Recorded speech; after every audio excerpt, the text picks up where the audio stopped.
Dans cet exercice, on va calculer le moment de l'inertie d'un cône homogène avec la masse volumique ρ. Ce cône a pour le rayon R et la hauteur H. Et on va calculer le moment de l'inertie par rapport à son axe de symétrie Z. Pour le découpage, je vais choisir le volume élémentaire défini pour un cône dans le système de coordonnées cylindrique. Donc dV, que nous avons trouvé dans une des vidéos précédentes, égale R d phi dr dz. Dans ce cas, le moment de l'inertie élémentaire de ce volume élémentaire, distant de R, de la distance R par rapport à l'axe de rotation, ça sera R au carré dm égale R au carré ρ fois dv égale R au carré ρ R d phi dr dz. Et pour calculer le moment de l'inertie, il faut que j'intègre par rapport à phi, par rapport à R et par rapport à Z. D'après l'analyse, on voit que phi est une variable indépendante. En effet, quelle que soit la valeur de Z, la position de Z, phi à chaque fois varie de 0 à 2π. Quel que soit R, phi va varier de 0 à 2π. Donc, je peux séparer cette intégrale par rapport à phi. J'aurai dj, donc j égale l'intégrale dj, donc ρ, l'intégrale des phi et deux autres intégrales, donc r, j'obtiens r au cube, dr, dz, de 0 à 2π. Donc, j égale 2π ρ. Et maintenant, pour calculer cette intégrale double, je vais appliquer le principe de Fubini. Donc, comme ma première variable, je vais choisir z. Pour z, je vais appliquer les bornes d'intégration maximale. Donc, z varie de 0 à h. Ensuite, pour l'intégrale par rapport à r qui se trouve au milieu, donc je fixe, pour retrouver les bornes, je fixe z et je regarde comment varie r dans mon domaine de définition. Alors, r varie de 0 jusqu'à certain r que je vais exprimer en fonction de ma première variable, en fonction de z. Alors, on voit que r sur z, c'est une tangente alpha.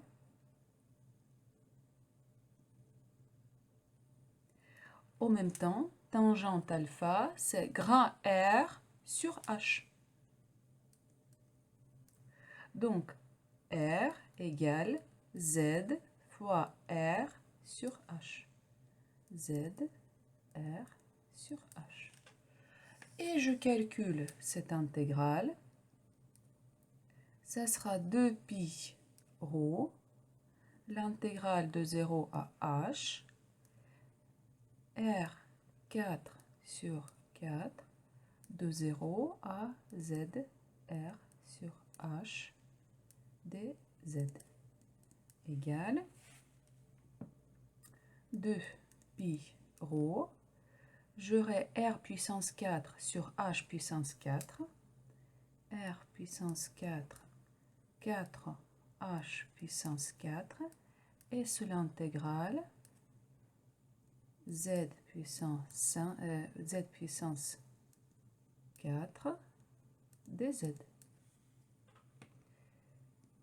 Donc j'intègre. 2 et 4, donc ça sera en demi.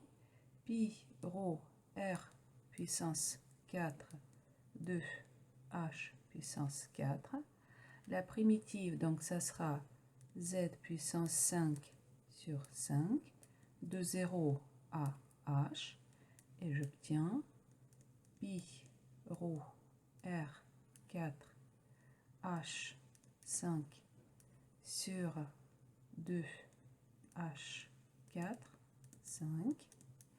Je simplifie les h et j'obtiens pi rho r puissance 4 h sur 10.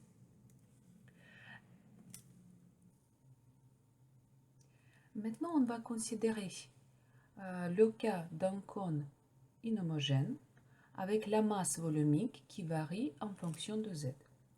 Pour calculer le moment de l'inertie de ce cône inhomogène par rapport à l'axe de z, je vais utiliser le même type de découpage, donc un élément de volume défini dans le système de coordonnées cylindriques. Donc, j'ai le même dv qui égale r au carré rho r d phi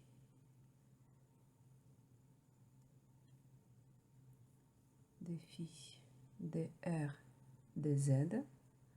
Donc ça c'est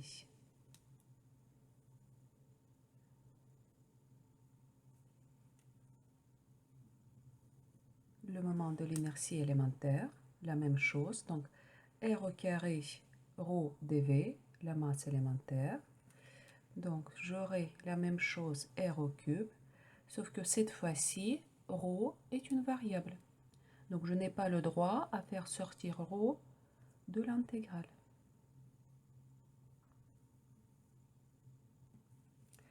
Donc, comme tout à l'heure, pour calculer j, j'analyse les variables et je vois que phi, c'est une variable indépendante.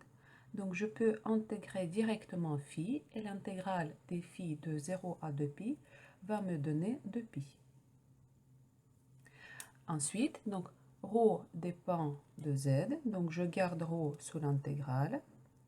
Donc r au cube rho dr dz égale 2pi. Et j'applique le principe de Fubini comme dans le cas d'un cône homogène. Donc d'abord, je vais choisir ma première variable dz. Comme les bornes d'intégration, j'aurai de 0 à h. À l'intérieur, j'ai deuxième intégrale à r. Donc, deuxième intégrale, c'est par rapport à r. Et ici, je vais écrire ma fonction, donc r au cube. Ensuite, rho 0, c'est une constante. 1 moins z sur h dr. Et les bornes d'intégration, comme tout à l'heure, je fixe z et je regarde comment varie r. Donc, r varie de 0 jusqu'à certain r, défini comme nous avons trouvé z fois r sur grand H. Et maintenant, je calcule mon intégrale. Donc, ça sera 2pi rho 0, l'intégrale de 0 à h. J'intègre par rapport à r. Donc, 1 moins z sur h est considéré comme constante. R 4 sur 4 de 0 à, j'applique les bornes, z r sur h dz égale 2 pi rho 0, intégrale de 0 à h, 1 moins z sur h, z puissance 4 sur 4, et j'ai r puissance 4, h puissance 4 dz. J'intègre, donc ça sera pi rho 0 r puissance 4 sur 2h puissance 4, z puissance 5 sur 5 moins z puissance 6 sur 6h et les bornes de 0 à h. Donc, égal pi rho 0 r puissance 4 sur 2h puissance 4. Donc ici, j'ai h puissance 5, 1/5 moins 1/6. Donc h4, h5, ça se simplifie. Dans le dénominateur, j'aurai 30. 30 fois 2, 60. Donc ça sera pi rho 0 r puissance 4 h divisé par 60.